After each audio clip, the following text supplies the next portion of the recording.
to the Sunday Times piece, Brown joins troops on Taliban front line.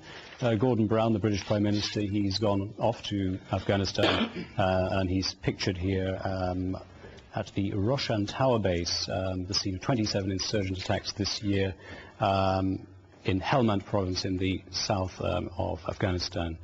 And it's the first British Prime Minister who visited the front line of a war zone since Sir Winston Churchill, and the article points out that he wasn't even wearing a flak jacket.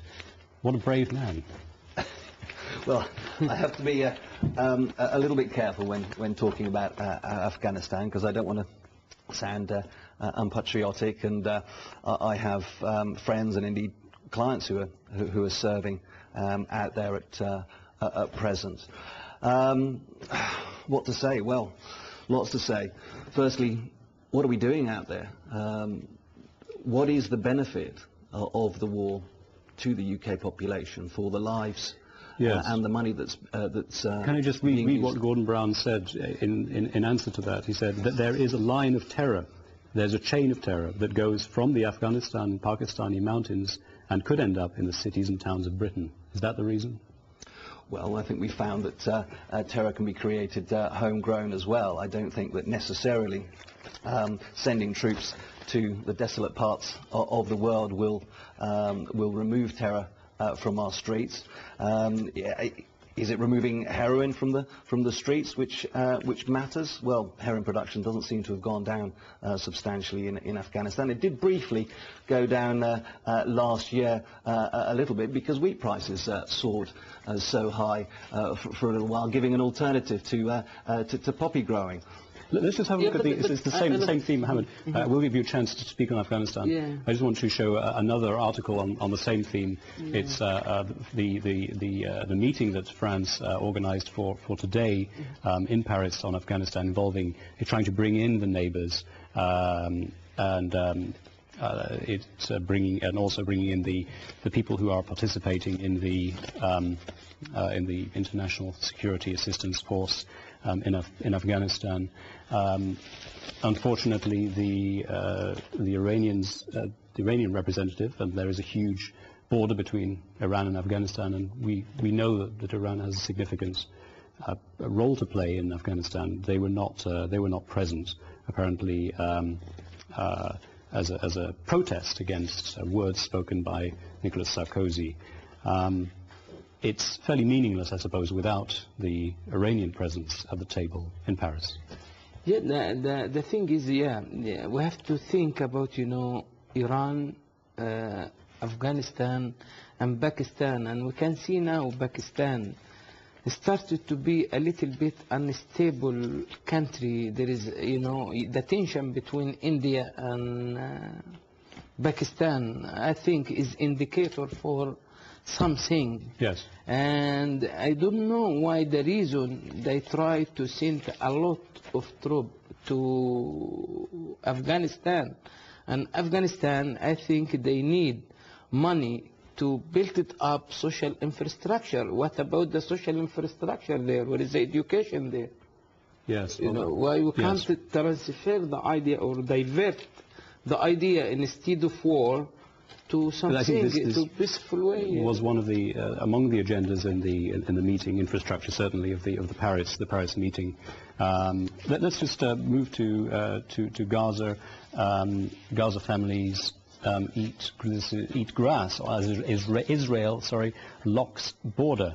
The deadlock over Hamas attacks has made life desperate. And it's not a very long piece here. Children are suffering with imports and exports cut off.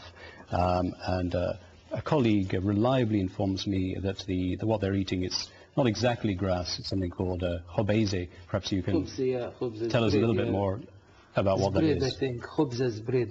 With Arabic khobz is bread, yeah. And is this? I was told that it's like grass. It has a sour taste and is dipped in salt and eaten by children. But it doesn't sound particularly pleasant. I don't know, but I know the word khobz is a bread with Arabic language. Right. Okay. Yeah. I'm assuming it's similar. It's actually a plant here. Apparently it grows along the streets of Gaza. Every day I wake up and start looking for wood and plastic to burn for fuel, and I beg, when I find nothing, we eat this grass. I mean, the situation is extremely desperate, Mohammed, whatever it is they're eating. Yeah, basically the situation really in Gaza is so bad and awful, painful for all of us to see part of the world suffering because of, again, political disagreement. And I think myself, I met part of the leader,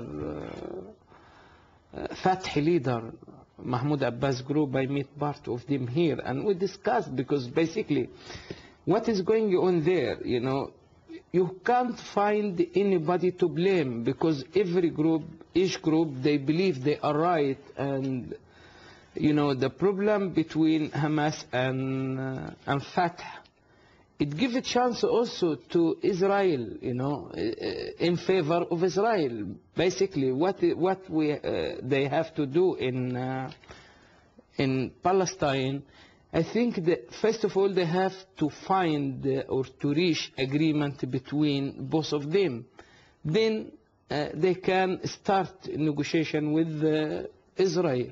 Right. Okay. But unfortunately, it seems difficult, doesn't it? Israel says it will open the borders again when Hamas stops launching rockets at southern Israel. Hamas says it will crack down on the rocket launchers when Israel opens the borders. It's a sort of lose-lose situation in which the Gazans are suffering more than anyone. Well, it's been a tit for tat for 40 years. They're still in a state of war. It really is, Palestine, a blot on the landscape for human dignity and human rights around the world. They are still in a state of war after 40 years. And it's entirely scandalous. And I really do hope that Obama will come in and move the whole peace process forward. People can't be left like they have been. The Palestinians have been oppressed for far too long. I just want to come to you very briefly. We don't have a lot of time. The Egyptian role, is it positive? And it's just a few words, really. Yeah, basically they do their best, because I think Egypt they have no strong power to push any... Mohammed, I'm really sorry, we're completely out of time. We didn't quite have time to talk about the Greek riots. If you have anything to say, please do let us know. Please email us at bth@presstv.co.uk. That's bth@presstv.co.uk, or text us +44 78 00 8086. Messages are charged at your local operator rates. A big thank you to Mohammed Atafi and Marco Pietropoli for joining me on the show. Thank you for watching. Please join us again at the same time tomorrow for more discussion of the British and international press. Good night to you.